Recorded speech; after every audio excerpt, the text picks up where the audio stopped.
John, that's one of the first things that you and I talked about is the fact that when you traveled the country as a conservative to talk to people about this issue, that the influence of foreign governments on our government was something that really moved people to act. And so tell us some about your experience in talking to people who are awesome. You had to fight to get that out, I can tell. Yeah, I break conservatives into three categories. The one that's most open on this message are kind of your entrepreneur, small, medium-sized business, and your Tea Party. I kind of lump them together as one group. And then social conservatives and libertarians kind of different under that heading. But foreign influence has been the unifier among all these groups that cuts through even some of the first objections. And it starts with not wanting outside deals being cut. So forget foreign for a second. I mean, that was the big Dave Brat over Eric Cantor. Everyone said they're cutting deals in Washington. We aren't a part of it. You know, we don't feel like ideology really matters. They're cutting the deals inside. I mean, you know, Farmer was winning both on Affordable Care Act, or Obamacare for my few friends in here, but they also were on repeal and replace. I mean, they were taken care of. There's no way you can say that pharmaceuticals were getting hit hard in either of those proposals, no matter which way it went. And so you start with that, and that's what we saw with the Dave Brat versus Eric Cantor race. We ran our first poll there. It's my last campaign year before getting out into this. And I went to Brat and I said, "Great news, I think we can win." He said, "Oh, good, how close are we?" I said, "We're losing 62-6. And he said, "It doesn't sound too good yet." And I said, "But I always ask this question over the years." I said, "Would you rather have someone who knows how to get things done in Washington, can bring things back to the district, or would you rather have someone who can stand up the establishment?" And generally that could be a 60-40 question. It was a fair question. It was almost 80%. I just want someone who can stand up to the establishment. And this was with the guy who was going to become speaker, you know, if he won. So they were giving up a speaker. They were willing to give that up. And that point said, "Hey, we have the message. You know, we just have to fill it in for a few months." So they don't like those deals being cut. But then when you go one step further and talk about deals being cut with foreigners, and I don't mean, you know, traditional absolute deal, but I mean foreign entities being able to send money in through these channels. And let's face it, everyone's going to try to affect our elections, just whether or not we're going to let them. I mean, I'd argue in some ways the Chinese are way ahead of the Russians. I mean, read Peter Schweitzer's new book, too, to give you a second one to buy after you buy this one. But, you know, the deals he talks about on both sides of the aisle, the members of the Mitch McConnell's family who are subsidized by the Chinese. You know, on the other side of the aisle, the Joe Biden trip with Hunter Biden that 2 weeks later resulted in a $1.5 billion equity deal to a firm that Hunter was on the board of. I mean, you need to look at these things. As a matter of fact, I'm meeting with one executive who's actually bought banks over the years. When I went through some of these cases, he said, "You know, I bought a bunch of Chinese banks several years back, and I couldn't figure out why they weren't making money. And then I realized because they have all these fake people writing contributions to American politicians. It was actually enough to make what should have been a successful bank on paper unsuccessful." So, you know, the idea, I mean, a lot of money has moved, and it's up to us to stop it. One other one, India, believe it or not, to get in yet another country. When we started talking about the need to stop unverified credit card contributions as one of many avenues for foreign money, actually, I had someone who'd worked with Indian security say, "Oh my gosh, they started telling me several years ago that people here in India, in this country, were making contributions to U.S. politicians through verified or for unverified credit card contributions." He said, "You're the second one I've ever heard use that term. It was only from my friend in India who works security." So countries are going to try to influence our economy and our policy, and the question is, you know, are we frankly going to put up with it again, or are we going to put walls in place? And we're doing focus groups in Wisconsin in 2 weeks where they really don't agree on anything. Last comment, I actually had one of Scott Walker's guys tell me on one of his last elections, the only time he ever had a pollster and consultant walk in and say not to raise another $1 million. He said, "This race is 53-46, and no one's going to change your mind." I mean, no one agrees on anything in Wisconsin. The battles have been so tough. There was basically 1%. And we're focus grouping, and it looks like foreign money is the one thing where we can find that common language and say, hey, at very least, we want this to be our government, no matter who your bad guy is from overseas. Can I ask a question? Sure.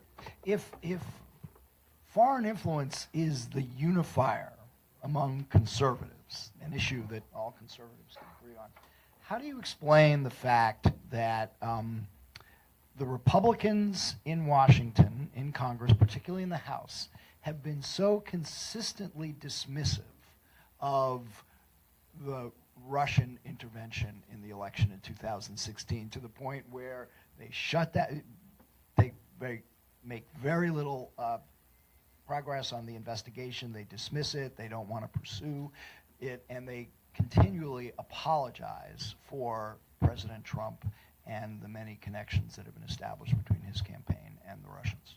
Well, I Can think you explain that. I think it'd be a bit broad. First, there's leadership versus grassroots. So I should clarify You're talking about grassroots. the rank and file Sure. of the Republican caucus in the Sure. House. I think they'd say, do you think it's more important that the Chinese put $1.5 billion in to VP's son or $100,000 in Facebook ads from the Russians? That might be a starting point and say, are these two on par for you? The amounts are very different. Well, you're talking about a single private equity deal as opposed to a concerted campaign to influence the outcome of an election. You're also which talking seems about like a much deal that broader- resulted after an something American that has much official broader flew to impact. China and got the money and came back versus the discussions you're having. You're connecting dots. They may be legitimate. Yeah. This is a very easy dot. Fly to China, fly back $1.5 billion. Yeah, all right. Scale of influence. I think you need to look at that. I mean, that's fine, and that's something worthy of investigation, but that doesn't, this is the sort of response you often get. Well, I'm not going to worry about that because, let's just point to some hypocrisy on the other side, so therefore let's just forget it. If you care I'd write about foreign influence in $1.5 election- billion before I'd write about 100,000. Do you care? If it were up to me, I would go after $1.5 billion for a much bigger do you care economy about what the than Russians- $100,000. Do you care about what the Russians did in the election in 2006? Yes, I do. Of course Do you want I it do. investigated? Yes, and I think it is being What do you think- investigated. by who? Would you like the Chinese By who? investigated? No. Let's continue the conversation. By Okay. who? By who do you want to investigate it by? Well, I think Congressional's gone their way. We have several places Well, that are the going that House way. Republicans Mueller's going have that way. shut it down. All right. Mueller's got support from All right, many so you're Republicans happy- on the Hill. And you're happy with the job Robert Mueller's doing? I think in general, yes, as far as I can tell. All right, so when the president decries it, I- that you don't applaud. Oh, there are things we disagree with Trump on, believe me. right. But I'll look forward to your 150 books on China, since that seems the scale we're dealing with. Well, it seems- I told them not to hold back on the panel, and I like to see my instructions followed, so I'm very pleased so far with the panel. Thank you so much, guys. So Tiffany, tell us about the beginning of Dawn doesn't get the mic anymore. Tell us about the beginning of Citizens United, and you all in a very short time have built a very powerful organization. 3 million members. I think you've raised 25 million so far. Tell us about that, what your approach is. Well, we are in Citizens United. Citizens United. John can probably tell you more about Citizens United. That's not really a group that we get to collaborate with much. Look, I think that one of the things that the film talked about a lot was the need to get grassroots momentum and get Americans joining together and voices joining together in order to actually combat the money, right? We know when members of Congress are standing up in front of their town hall and being yelled at by members of the public, it matters. So we are a grassroots-powered organization. We have almost 4 million members now across the country. We are completely small dollar donor funded, so our average contribution is just $14. And we're going to raise and spend about $35 million this cycle. And here's what we're doing. I actually think that one of the reasons you don't see Republicans caring about Russia or campaign finance reform or a whole host of other issues that we know could help fix our democracy is because, frankly, they look at the balance scales and they say, my donors are over here and I haven't seen any trade-off. I haven't seen the consequence, right? We need more Dave Bratz taking out Eric Cantor. And for us, what we're doing is we're actually going around the country and we're electing campaign finance reform champions. And we're finding, I think 10 years ago, voters didn't care that much. And then Citizens United happened. And prior to Citizens United in 2008, there was $143 million of outside spending in our elections. That's a lot of money. It's not $1.5 billion. But in 2016, there was $1.4 billion spent in our election. That's a 900% increase in just 3 short election cycles. But here's more importantly what it means. It means that if I'm running a congressional campaign and it's a competitive campaign, in 2006 or in 2008, I know that I controlled the message that went to voters. We controlled 75% of the spending in that race. And outside spending was about 25%. So you could talk to voters about what your priorities are, how you matched up on issues, who you were as a person. Now that's flip-flopped. Today, it's 75% of spending in congressional races is by outside spending sources, and only 25% is by congressional candidates. That's insane. And it's only getting worse. So far this cycle, there's already been $90 million of outside spending compared to just $45 million at the same time in 2014 in our last midterm. We've doubled the amount of spending, outside spending already in this election cycle as the same point in 2014. So this is just getting worse and worse. So what are we doing? Well, one of the first things we did is we actually went around and talked to voters because we saw Bernie Sanders running on this issue really effectively and bringing people together. You know what? We saw Trump using this issue pretty effectively to bring people together too. And so we went to Wisconsin and to Montana and to other states across the country, and we talked to voters. And we said, tell us what you think. And voters said, Citizens United, that's an insurance company, right? Yeah, they have no idea what Citizens United is. But what they do know is they know money in politics. And they know that it means that they're paying a higher price for their drug prices while pharma's getting a big bailout. They know that it means education funding isn't getting prioritized and infrastructure funding isn't getting prioritized. And their wages keep getting cut. But the system, the rigged system, is working for someone else. So here's what we're seeing that's so exciting to me. I'm optimistic too. We're seeing over 100 candidates this cycle running with this as the key issue that they're running on. 100 candidates who are taking no corporate PAC money and are saying that they're going to change the way the system is run. And we just saw one of those win, Connor Lamb in Pennsylvania 18. That's a Trump plus 20 district, a district that Democrats should never even be competitive in. And Connor Lamb said, I'm not taking a dime of corporate special interest money. I'm standing up for you, the voter, and we're going to go to Washington and change the system. And he won by 750 votes. And that's what we're going to do all across the country.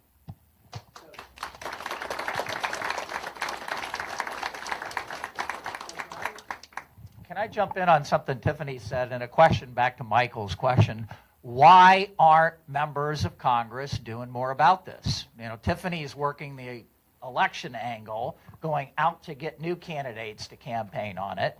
When we go up to Capitol Hill and we try to get bipartisan legislation up on the Hill, which we have been successful in getting a bipartisan bill for reforming the Federal Election Commission so that we have a cop on the beat that can go after congressmen and senators that break the law. Right now, we have a toothless and feckless police officer who never goes to enforce the law.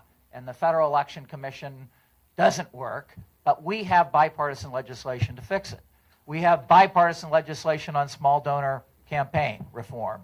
We have bipartisan legislation on Honest Ads Act, so that, as Zuckerberg said last week, you know, the Russians can buy these ads and nobody knows who they are. If we can pass the Honest Ads Act, we will put the same requirements in effect for the social media that TV and radio has today. So the American people know who are buying those ads. So we're starting to make progress. But when we go up to the Hill, Michael, we have Republicans look at us and say, I don't want to unilaterally disarm. We're in the majority. We have a leader in the Republican side in the Senate that feels very strongly about this issue. Where are we going to take our own leadership? We want to see more progress before we do that. Quite frankly, Democrats that I talk to sometimes, they're embracing a broken system as well. The change has to come from you. The change has to come from, like those students down in Florida who said, enough is enough. We'll change businesses as they did with Dick's Sporting Goods. And Dick's Sporting Goods came forward without any national legislation to change their selling policy of guns. We'll change state laws. That's what states started to do after these students came forward and demanded change. We're going to get change, and it will come a lot faster if you do it. The last thing I'd say, Michael, to your question is, when we can talk to legislators and tell them a specific example of why it's in their interest to do this. When I ran for Congress the first time, I had to raise $1 million against a Republican incumbent who raised a little bit more than me. I knew what he raised, he knew what I raised, we went at it. Nowadays, that same congressional district, the Democrat will raise $1 million, the Republican will raise $2 million, and then $8 million will come from the outside. That will dwarf what the two candidates and what the people in that district donate, and it will be decided not by Indiana voters, not by Indiana money, not by Indiana Hoosiers. It will be decided by wealthy billionaires on different coasts that think they can tell people what to do. And that's when we tell legislators, senators, and congressmen, do you want to lose control over your election? You have. You're not in control of your own election anymore. It's outside interests that are going to determine your race. That gets their attention very quickly. I think one other thing that gets people's attention is when it directly affects their own health. And Carol is at the forefront of talking to people about the direct connection between the influence of money in politics and their ability to pay their health care bills. Carol, tell us about how you're making that connection for people. So you're taking what's an intellectual discussion with a whole bunch of numbers attached to it, and you're turning it into, this is why you might die. Yeah, I think the power of stories is so important. So I'll often tell the story as a physician. I was sitting with a patient, and she told me the story about her brother, a independent roofer in southern Maryland, who could afford to have his kids insured, or they were on Medicaid, but he couldn't afford insurance for himself and his wife. And you know where this story's going to go. He fell off the roof, of course. And as he was falling, he prayed that he would die, because he knew that if he survived the fall, the likelihood that he would bankrupt his family, that thought was so upsetting to him that he just prayed, please God, let me die. And these are not unusual stories. These are stories that, as physicians, we hear all the time. And I think we have to start amplifying that. Another point I like to make, though, is maybe I see a lot of young faces here. And if you're employed and you have an employer who's paying a good bit of your insurance premium, and you're healthy and you don't actually have to use it, I bet you think you've got a good health insurance.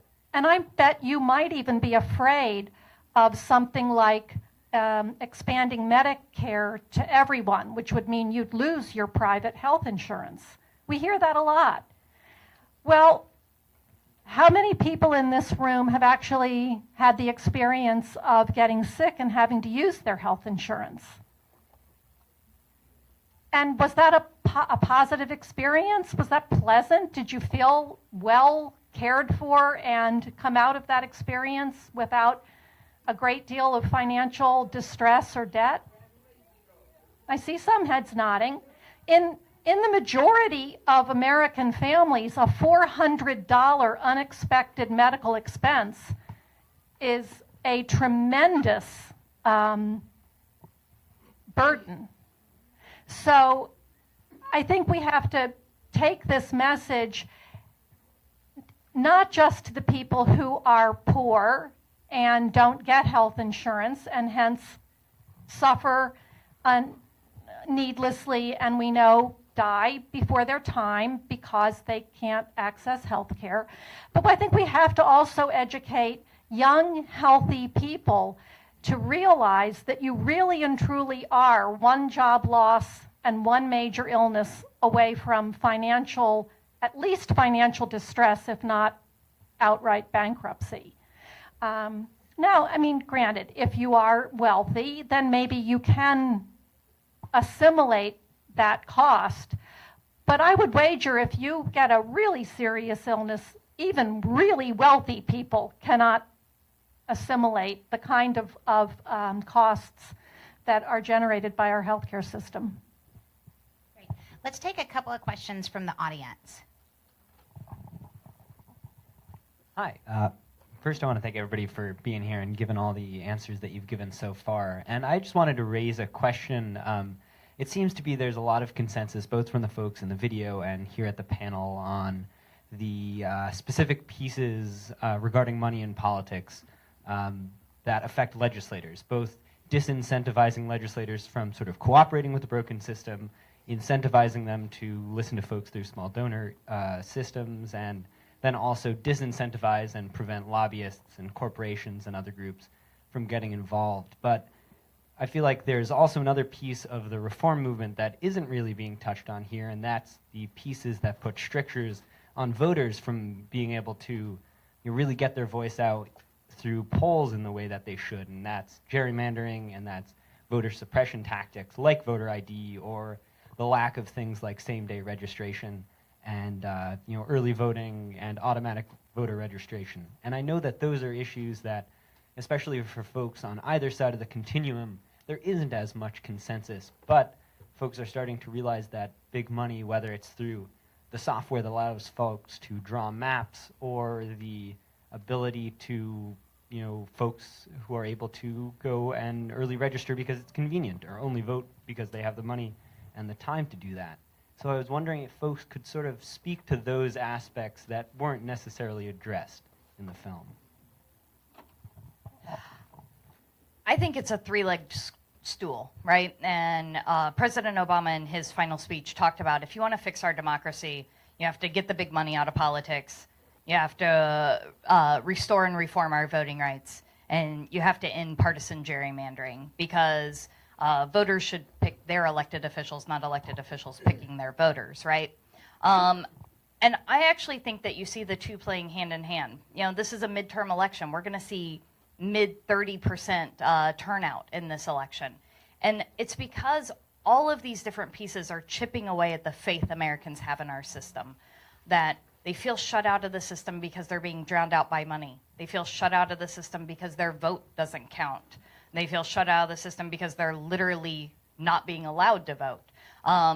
We actually have to care about every single person's voice again, and making sure that we're doing all of these pieces together to restore their voice. There are lots of fantastic groups that we work in partnership with all the time. Let America Vote, National Democratic Redistricting Commission, I always mess up the order of that, and other groups that are working day in and day out on these great issues as well.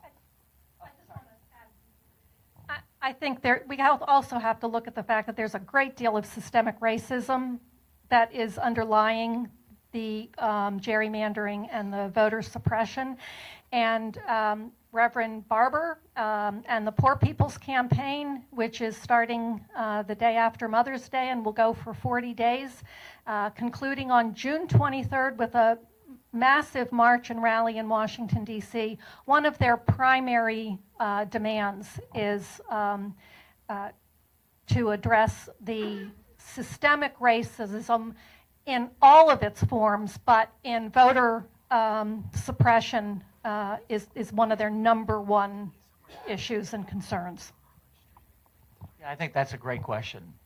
It is not only big money in politics. We have to do something about gerrymandering. We have to do something about making sure it's easier to vote, not harder to vote. Out of 435 races in the House of Representatives, or 435 people, how many of them do you think are competitive cycle to cycle every 2 years? Would you guess most of them? Would you guess half of them? Would you guess less than 100? It's less than 100. It's getting to be in the 60s or maybe 70s in a wave election. Here we have the greatest democratic republic in the history of the world. We have 435 House of Representative seats, 100 Senate seats, and so many of them are taken off the table, not only because of gerrymandering, right to the heart of your question, it is also because one of the first questions Republican and Democratic seekers of office ask people aspiring people is how much money do you have and can you self-fund? It's not how do you help our country. It's not what great ideas do you have to connect to your constituency. It's not how do you reform our government and make us all proud. It's about your bankroll. That has to change. So as Tiffany said, we see a connection to all these issues. This panel, Democrat, Republican, progressive, Tea Party person, we have very different but common solutions, but we need your help to get at suppression, to get at making voting easier, and to get at gerrymandering and big money in politics. They're all tied together. John, do your people agree on the gerrymandering and the voter registration? Tell me your conversations about that. Sure. Good news or bad news first? Actually, a lot of these reforms I'm for. We actually came out for redistricting reform, commissions, et cetera, and I get yelled at for that by other people at meetings. But so we have this Fix It America amendment we help write. We want to start to pass as resolutions, which says basically, one, get rid of Citizens United in so many words, that this is not protected speech to give unlimited, and for redistricting reform. So I mean, those were big steps for us among conservatives, and there's some who react negatively to that, but it's all a who's in power now. I mean, Reagan was, I thought, eloquent in his final speech on the need for redistricting reform. Of course, they were out of power in House, so it was easier. But so I think a lot of these and the ease of voting, I mean, I've done a North Carolina campaign for an African-American woman. You don't have to convince me on the motivation behind some laws in North Carolina. Now, to the bad news, on voter ID, we do still think they're integrity issues. I mean, that's, and I remember in another meeting we were at, they listed the 17, nations with higher voting percentage than us, and I pointed out 16 of them had voter ID laws that were strict, that everyone had them. I mean, India, where the income's a little over $1 a day, they all have voter ID. There are ways to do that address some of the legitimate issues that can be raised. I mean, I think Virginia at one point just was mailing IDs to everyone to make sure there wasn't an issue with having one. New Hampshire did one where you can show up and, hey, if you don't have one, we'll just take a picture, mail it to the address you're giving to us, and unless it comes back, you're fine. You'll never hear from us. So, I mean, there are ways to work around someone who might use a voter ID law for suppression, but I do think the integrity issue there. So that's one. I do think the world's moving the other way on toward voter ID, but let's do it in a rational way. But, yeah, redistricting was a big one for us. And just saying, we're actually all the way. Constitutional amendment on ending Citizens United, I think we got to be there. And the ease of voting. Now, I don't want a 6-month window to vote online. I hear some of these proposals like, wait, that's ripe with fraud. Everything has its limits. But we've got to move toward making sure anyone who wants to reasonably can vote. Last question. We'll turn it over to the president of the producers company. I just think for me, my concern is that the common American does not have the intellectual capacity that you do. And the breadth of this discussion, it gets broad and it gets noisy and it gets hard to understand. And I mean, this started with Richard going down the healthcare path, and then the frustration that we really can't get anything done that's pretty obvious that should get done, leading to this movie. How do we keep this focused? Because to me, this movie has impacted me much more than even the previous movies, because this, to me, is issue number one. We can't let outside money in, and we can't let, be it healthcare or defense, we cannot let them buy our process. And how do we keep it more focused and more digestible for an average person?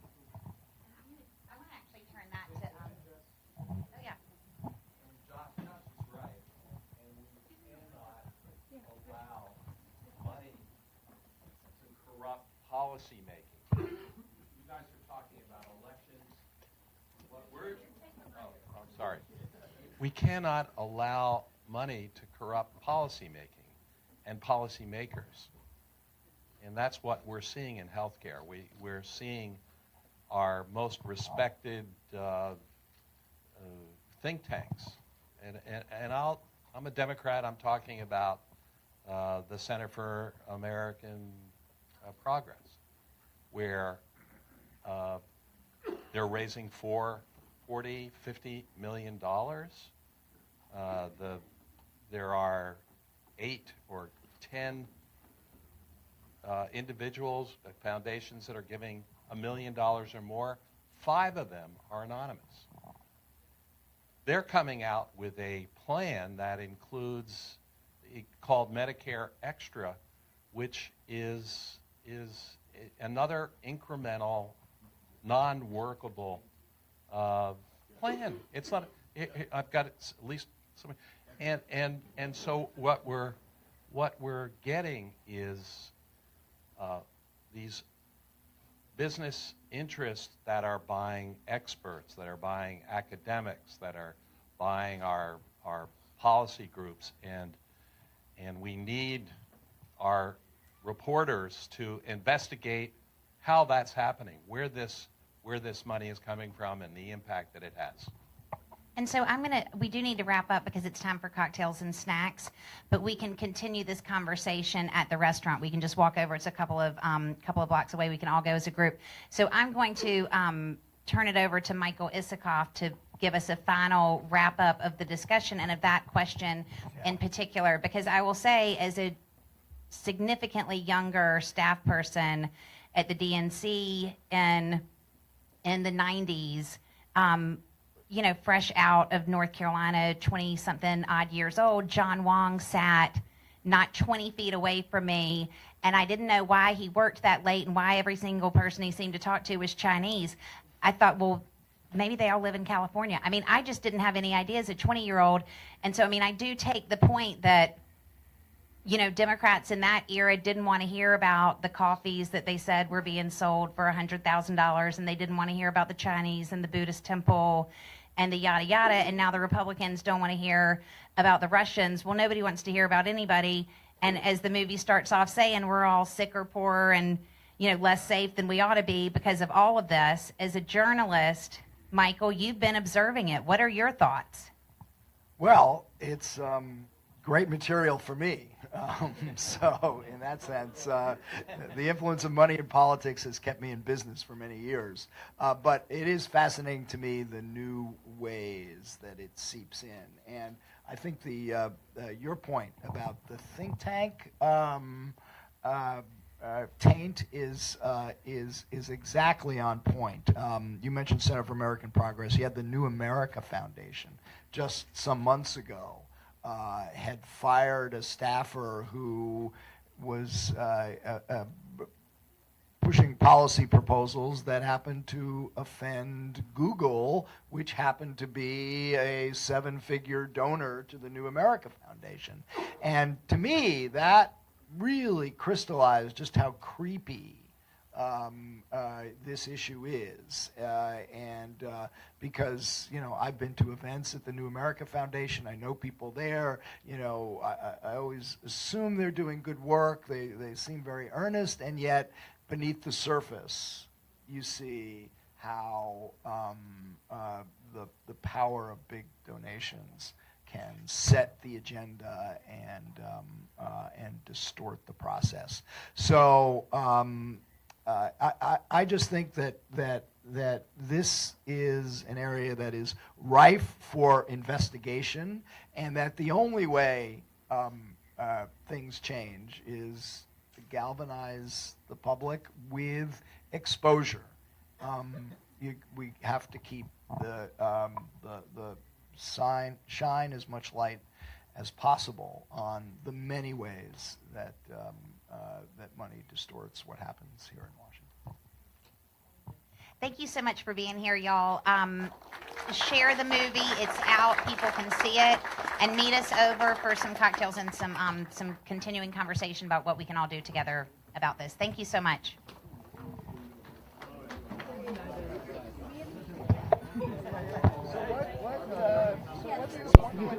I'm making clear. I have no problem.